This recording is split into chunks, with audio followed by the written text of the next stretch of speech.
Le 15 avril dernier était organisée une grande conférence pour le Soudan, lancée à l'initiative de notre président bien-aimé. L'événement du jour, c'est une conférence à Paris pour rappeler l'urgence à intervenir. Elle a permis de collecter plus de 2 milliards d'euros d'engagement en faveur du Soudan. Écoutez Emmanuel Macron.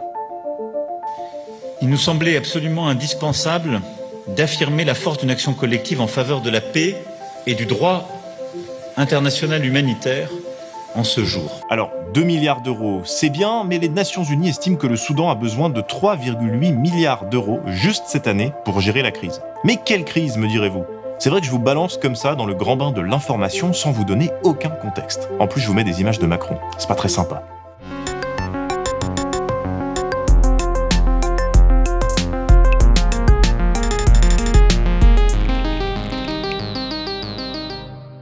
On va donc parler aujourd'hui de la guerre au Soudan. Le Soudan, c'est ce pays d'Afrique de l'Est, grand comme 3 fois la France, et peuplé par 45 millions d'habitants. Sa capitale, Khartoum, se situe à la confluence du Nil bleu et du Nil blanc. Ce pays de langue arabe et à majorité musulmane est l'un des plus pauvres au monde, et il connaît donc depuis 1 an une guerre qui a débouché sur une grave crise alimentaire.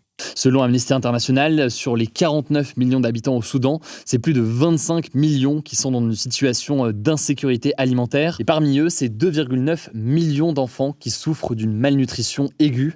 Selon l'ONU, c'est près de 5 millions de personnes qui pourraient se trouver dans une insécurité alimentaire catastrophique dans quelques mois. La guerre oppose 2 militaires, lui, le général Al-Bourhan, qui dirige l'armée régulière, les forces armées soudanaises, et lui, le général Doglo, surnommé Hemedti, qui dirige les milices des forces de soutien rapide, ou FSR. Actuellement, les FSR contrôlent le sud-ouest du pays, dont une partie de la région du Darfour, mais également des pans de territoire dans et autour de la capitale, Khartoum. Les forces de l'armée soudanaise régulière sont concentrées dans le sud-est, le long du Nil au nord et dans la région de la ville côtière de Port-Soudan. Pour comprendre ce conflit, comme d'habitude, il faut connaître un peu l'histoire récente du Soudan, cette ancienne colonie britannique qui a connu 6 coups d'État militaires dans son histoire. En 2019, le peuple soudanais, qui a une longue tradition de lutte politique et syndicale, parvient à renverser le dictateur islamiste Omar el-Béchir au pouvoir depuis 30 ans, grâce à une série de grèves et de manifestations. Despite the forces arrayed against them, the protests haven't stopped.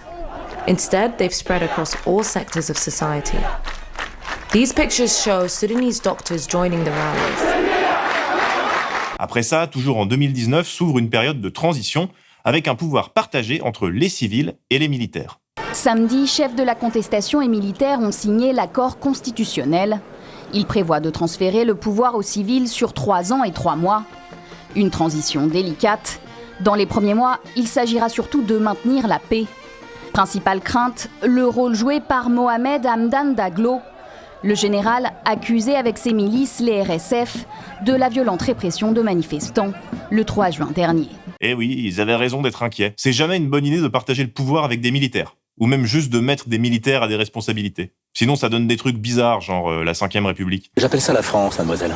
Bon, au Soudan, ça a pas donné la 5e République, mais un nouveau coup d'État et une nouvelle dictature militaire dirigée par ce fameux général Al-Bourhan. Lui, là.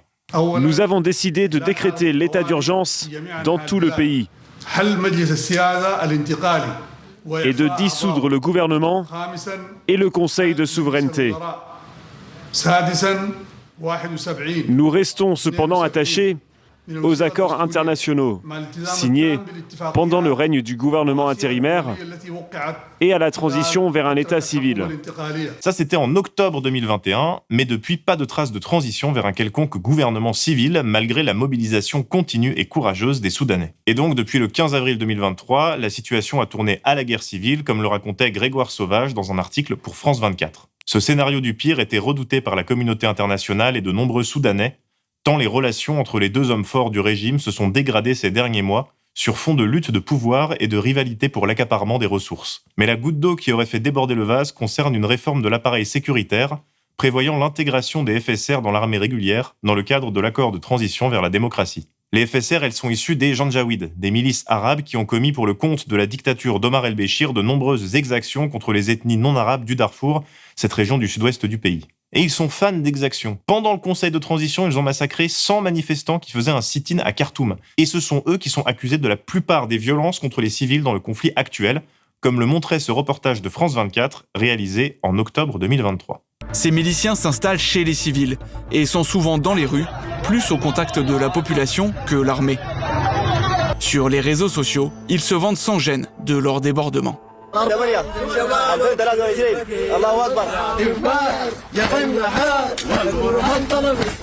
Depuis un an, le bilan que l'on peut tirer de ce conflit est affolant.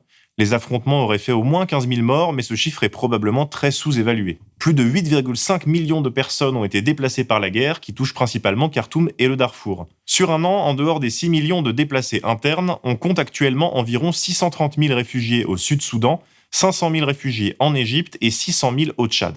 Ce dernier pays accueillait déjà 600 000 réfugiés soudanais, ça fait donc 1,2 million de personnes au total, je le sais car je suis très fort en maths. Pourtant, le Tchad continue à faire preuve d'une hospitalité extraordinaire, comme l'explique Carole Valade pour France Info. La ville d'Adré, d'où je reviens juste, à la frontière, a été totalement submergée par l'afflux de réfugiés. La population a été multipliée par 3 et pourtant les Tchadiens continuent d'accueillir chaque jour de nouveaux arrivants, 10 000 pour le mois de mars. Une hospitalité assez extraordinaire, d'ailleurs, présentée comme un exemple par l'ONU. Ce sont nos frères, donc on leur a naturellement tout donné, me disait Mariam, une agricultrice tchadienne.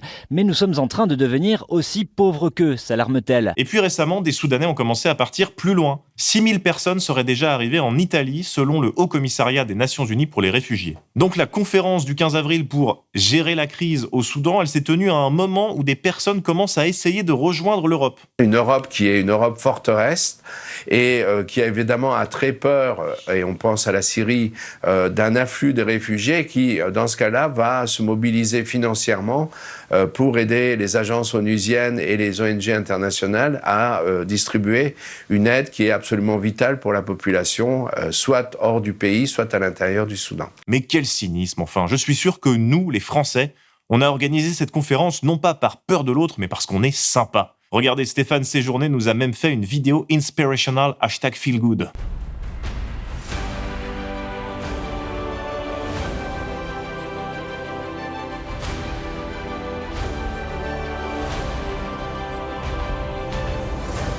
Pardon, j'ai dit que j'arrêtais avec les images de Macron. J'ai peut-être menti. Et en plus, ils n'ont pas parlé que d'immigration pendant cette conférence. 14 pays, dont l'Allemagne, la France, les États-Unis, l'Arabie Saoudite, Djibouti, le Tchad ainsi que l'ONU ont également adopté une déclaration commune dans laquelle ils appellent tous les acteurs étrangers à cesser d'apporter un soutien armé ou du matériel aux parties du conflit. Bon, quand ils disent acteurs étrangers, on ne parle pas de Sandra Weller, mais bien des pays qui soutiennent l'un ou l'autre des belligérants. Pour Andreas Krieg, enseignant au King's College à Londres, les deux généraux rivaux sont devenus des pions dans une compétition plus large pour exercer une influence dans la région stratégique de la Corne de l'Afrique. Le principal soutien de l'armée soudanaise, c'est l'Égypte, qui selon le Wall Street Journal a déjà envoyé des armes à Al-Burhan. Des troupes égyptiennes ont même été capturées par les FSR en avril 2023, donc ils sont très engagés dans le conflit. Our military rapid support forces had earlier released a video showing that the Egyptian troops had surrendered to them. Ce soutien vise pour le dictateur égyptien Al-Sisi à éviter la déstabilisation de son pays par des réfugiés soudanais, mais pas seulement. Le principal enjeu pour le Caire est le partage du débit du Nil avec les pays riverains, sur fond de vieux contentieux avec l'Éthiopie sur le barrage de la Renaissance, un méga-projet de retenue d'eau voulu par Addis Abeba, mais qui, selon l'Égypte, menace les ressources en eau des pays en aval du fleuve. Emeti, qui contrôle le sud proche de l'Éthiopie, est considéré à cet égard comme un potentiel élément perturbateur. Al-Burhan aurait aussi reçu le soutien des Iraniens qui lui auraient vendu leurs fameux drones. Depuis un an, le chef des forces armées soudanaises a aussi effectué plusieurs voyages pour trouver des alliances, notamment avec le Qatar, l'Érythrée et la Turquie. Et du côté des FSR de Emeti, ils ont des liens avec certains groupes armés en Libye, au Soudan du Sud et en République centrafricaine, mais leur principal soutien, c'est le pays des influenceurs inondés, les Émirats arabes unis. Le plafond, il vient de s'écrouler. Je suis choquée. Et puis il y a les pays qui jouent au médiateur. C'est le cas des Saoudiens et des États-Uniens. Eux, ils veulent plutôt une résolution du conflit, parce que la stabilité, c'est aussi bon pour les affaires. Oui, et puis la famine, c'est mal. Bon, voilà, c'est déjà bien compliqué. Ce serait dommage d'en rajouter une couche. Par exemple, en vous expliquant que les Russes et les Ukrainiens sont présents là-bas et qu'ils se font la guerre dans les rues de Khartoum. Ce serait incroyable, imaginez. La vidéo a été mise en ligne par le Kyiv Post, le principal journal ukrainien de langue anglaise. Avec ce titre, des vidéos montrent les forces spéciales ukrainiennes nettoyer les combattants de Wagner au Soudan. Bon, j'avoue, j'en ai pas parlé exprès pour ménager le suspense. C'est scandaleux, n'hésitez pas à commenter et à partager massivement la vidéo pour signaler votre indignation. En fait, les Russes sont présents au Soudan depuis 2017 avec le groupe Wagner, qui existe toujours malgré l'accident d'avion accidentel et totalement non volontaire de son fondateur, Yevgeny Prigojine, qui est mort dans un accident et qui n'a pas été assassiné.